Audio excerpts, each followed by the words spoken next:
Polka. Chaque photo a son histoire. Le mercredi, dans les matins de jazz, on décrypte une photo qui a marqué l'actualité. Et avec vous, Dimitri Beck de Polka Magazine, ce matin, on revient sans grande surprise sur le séisme qui a frappé le Maroc.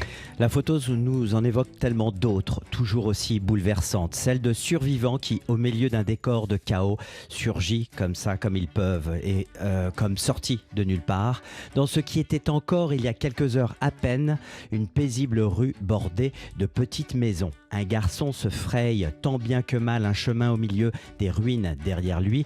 Un homme porte dans ses bras un garçon plus jeune encore. Le père le serre bien contre lui, un bout de chou qui ne parvenait pas à marcher au milieu des décombres.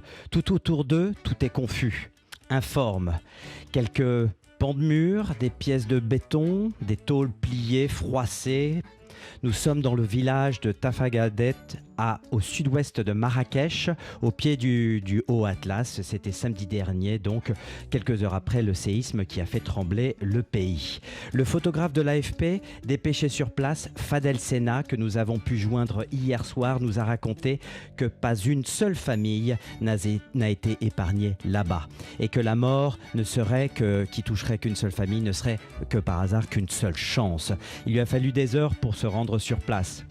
Les habitants sont comme sur cette image anéantis. Le photographe franco-marocain qui a couvert de nombreux terrains de guerre dans le passé, en Syrie, en Libye et plus récemment en Ukraine, eh bien ce trentenaire n'avait encore jamais vu un tel drame. L'odeur de la mort habite à tous les coins de rue. Il reconnaît qu'il n'a pas encore eu le temps de prendre conscience de tout ce qu'il a vu, tant il était pris par le travail et ce qu'il devait faire, c'est-à-dire son métier, photographier.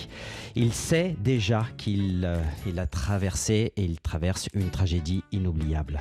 Alors parmi ces images, il y a une image manquante et d'autres images choquantes. Une image manquante d'abord, Laure, celle du roi Mohamed VI qui n'a pas été vu au milieu de son peuple. Il a été le grand absent pendant plusieurs jours et muet aussi. Mais hier, 4 jours après le drame, il est enfin apparu aux côtés des victimes hospitalisées. Des images choquantes aussi maintenant, celles de touristes qui ont réalisé des selfies au milieu des destructions, des images aussitôt postées sur les réseaux sociaux. Mais bon, alors oublions tout ça, mettons de côté ces images déplacées, retenons plutôt celles de touristes qui participent à l'aide humanitaire dans ce grand élan de solidarité qui traverse le pays. De la solidarité, il en est question justement par cette initiative qui s'appelle Artists for Morocco. Près de 30 photographes et artistes, tous marocains, se sont mobilisés tout de suite en mettant en vente en ligne des tirages d'une de leurs archives. Tous les bénéfices de ces ventes seront reversés à 100% à des associations locales qui viennent en aide aux victimes du séisme. Alors pour trouver toutes les informations sur cette initiative, vous pouvez aller sur le site de Polka Magazine où vous trouverez aussi le podcast de cette chronique de Dimitri Beck. Polka. Chaque photo a son histoire.